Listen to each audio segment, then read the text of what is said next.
The building up of vitality requires a conscious effort. No one can drift into vitality. Drifting always goes from a higher place to a lower place.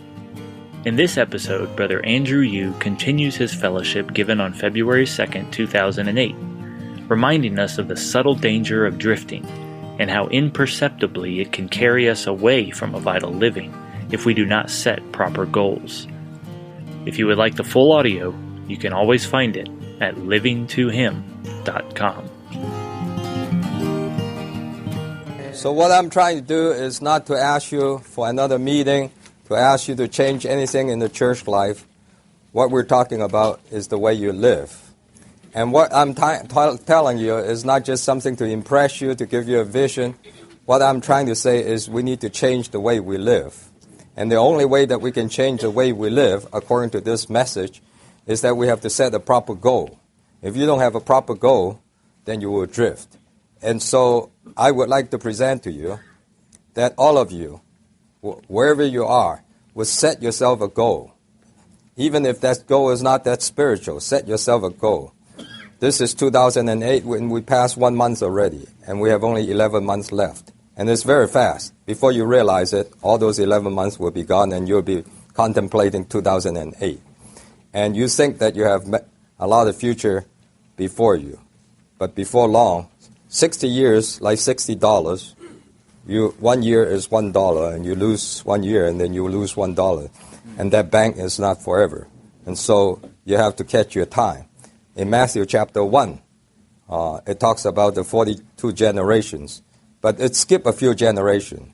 For example, it says that, I think Joram, it begot Josiah, and then in between, actually, it didn't beget Josiah.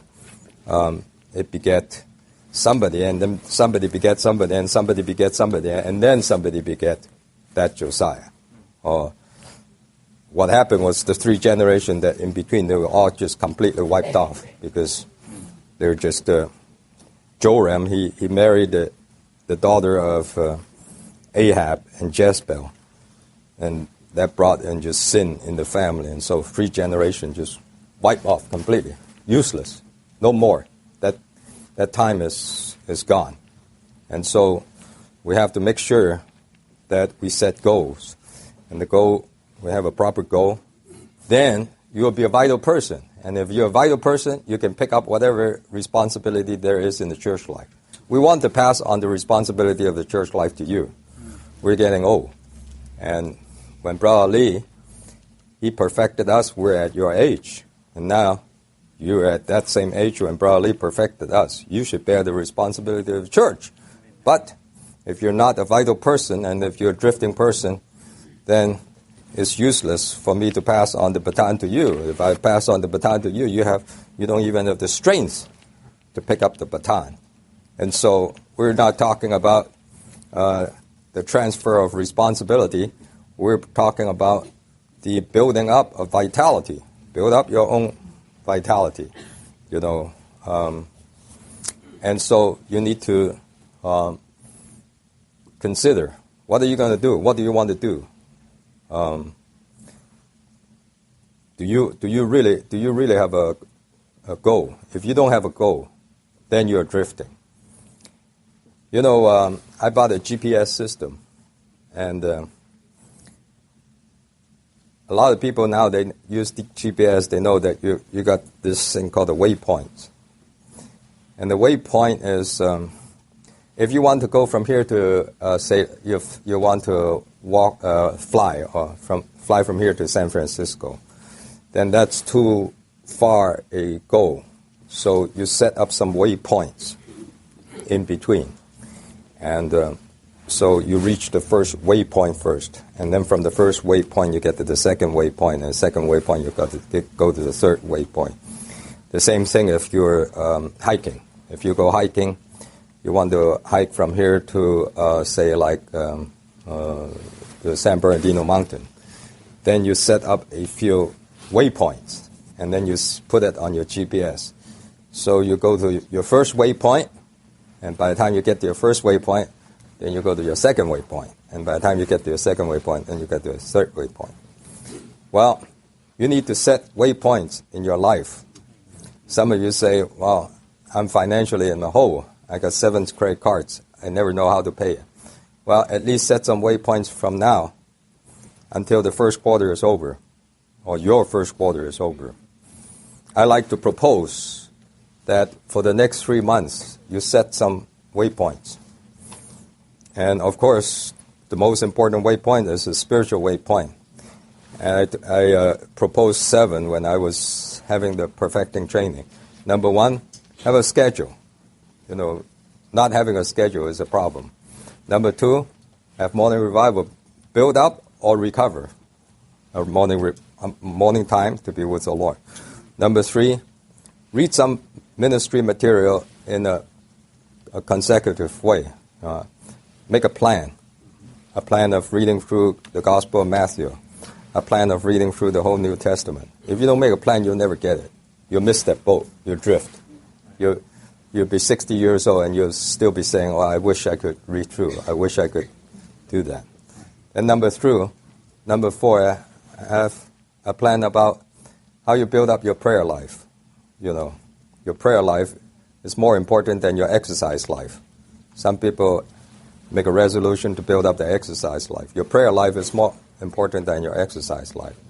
But in order to have the prayer life, you need some partner. And so you need to get us partners. Then, for some of you, you need to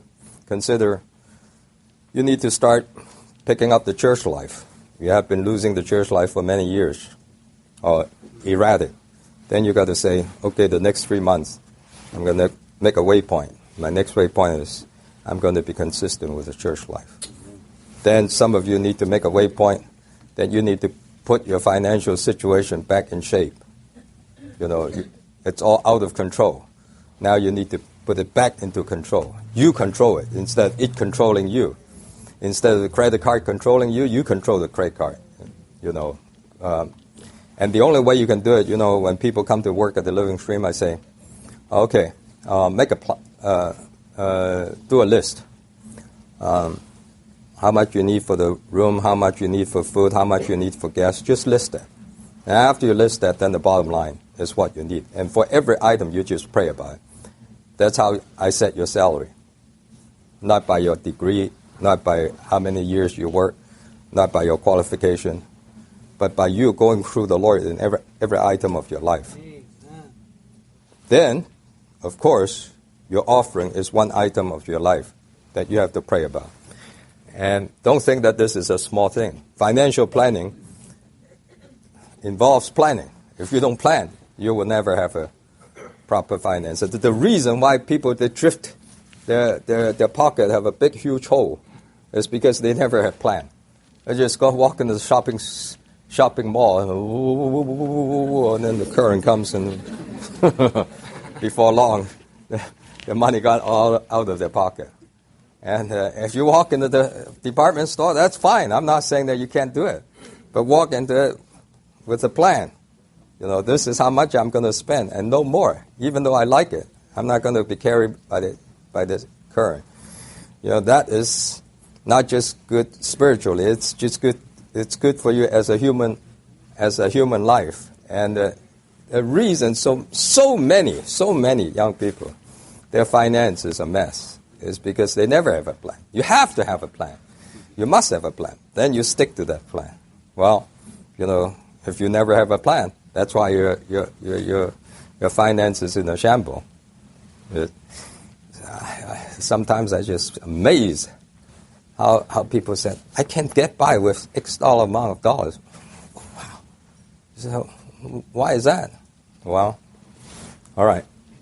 You need that. And all these that I talk about, is spiritual plans, right?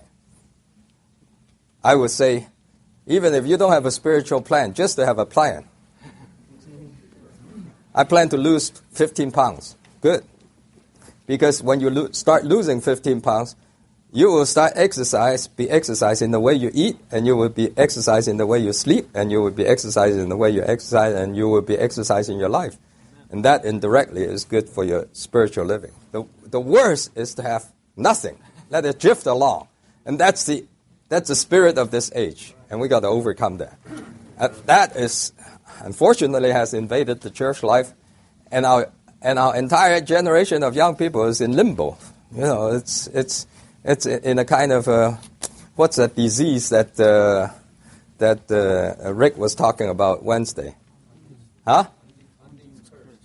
It's called Andim's curse, and what it is that somebody that has this disease, unless they make an effort to breathe, they won't breathe. Unless they make an effort to eat, they won't eat.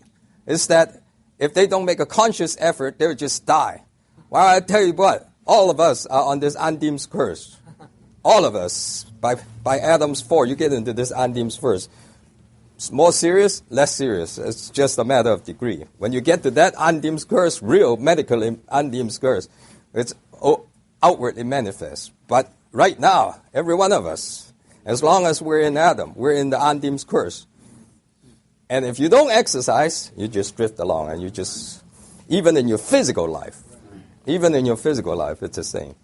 Well, so, you know, if you say, my waypoint is to lose weight. Okay, then make it your waypoint. And we'll check it out. 3 months, we'll come back. Did you lose weight? Well, if you lose weight, at least you will feel good. You'll say, okay, good. At least my life has some direction. You know, get some direction to your life. You say, I need to get financially independent. That's okay. But of course, the best thing is if you get on a spiritual goal. And it doesn't have to be a big goal. Of course, the ultimate goal is to win the crown. That's the big goal. You know. But that big goal is not enough. You need to make some waypoints right now. What are you going to do the next 3 months? All right? Okay. I want to stop at 11:30 sharp, because that's what we say we'll stop here. I told the brothers, give you a piece of paper and you think about it. What do you want to do to be that waypoint? To be that, where is that big boat? Write it down. And for some of you, you already know. For some of you, you already know, because it's in the back of my mind. It's weighing on you, and it's getting heavier and heavier. And every year that you're not doing it, it gets more and more bothersome. And you already know it. You just wish that can be done. Well, if you don't make a conscious effort and make a point to just get it done, you will never get it done. You know, for some of you, it says, "Oh, I want to finish that book that I was reading." Okay, finish it. If you don't make a point of finishing it, you will never finish it. Okay, make a point of that.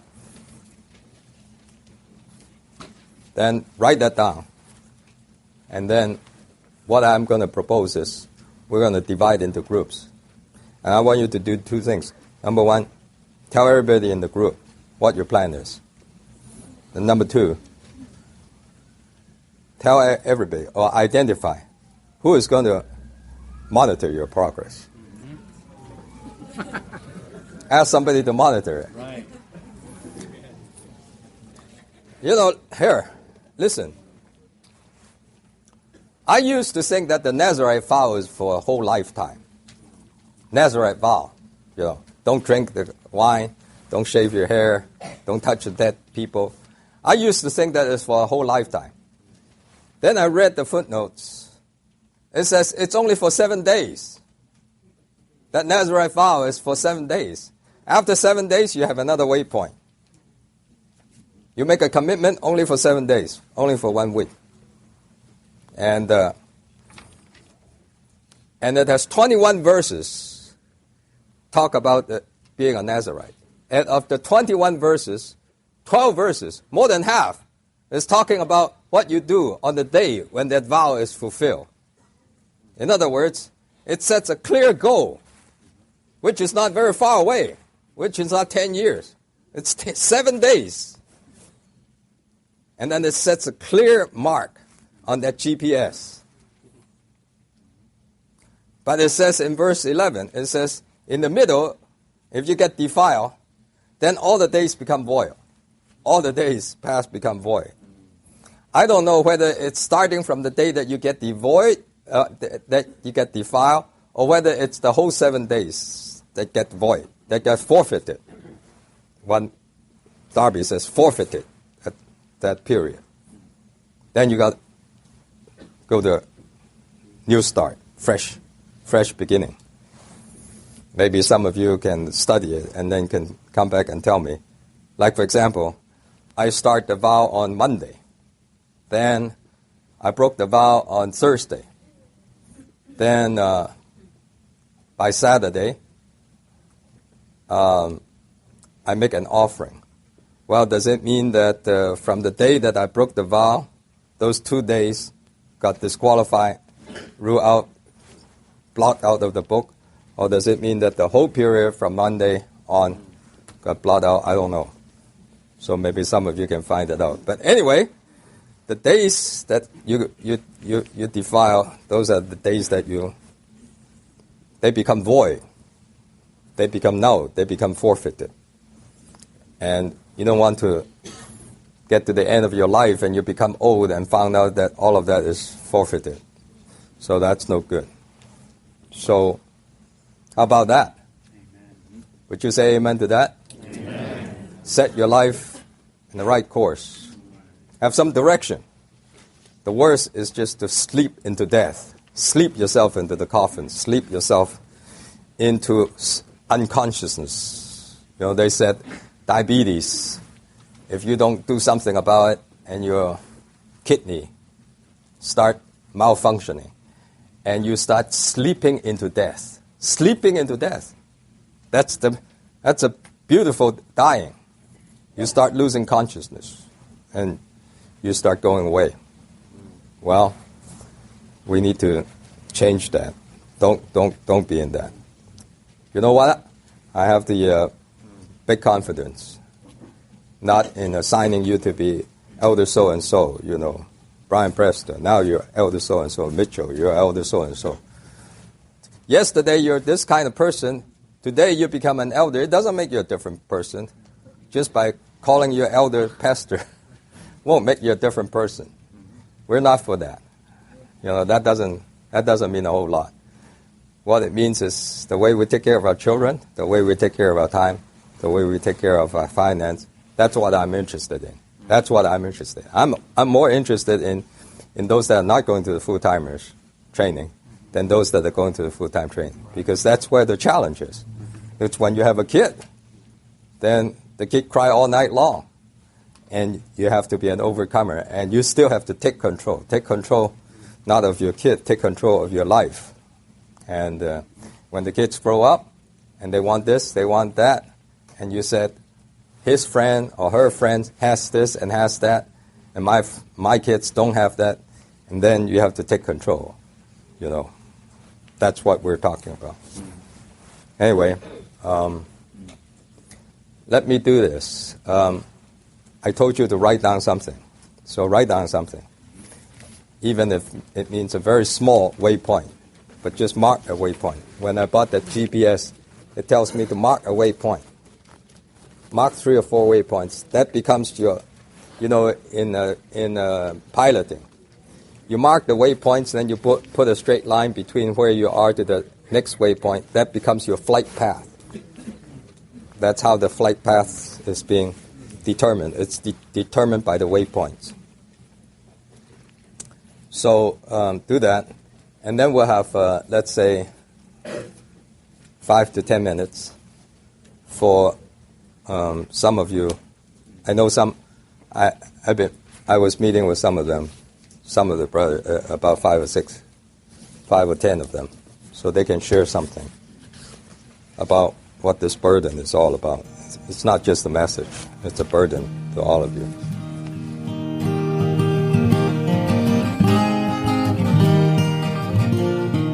Thank you for joining us today. To hear the complete recording and other messages, please visit livingtohim.com. If you would like to receive regular updates from us, please subscribe to this podcast and join our mailing list on our website. You can also find us on Facebook, Instagram, and YouTube, where our handle is @livingtohim.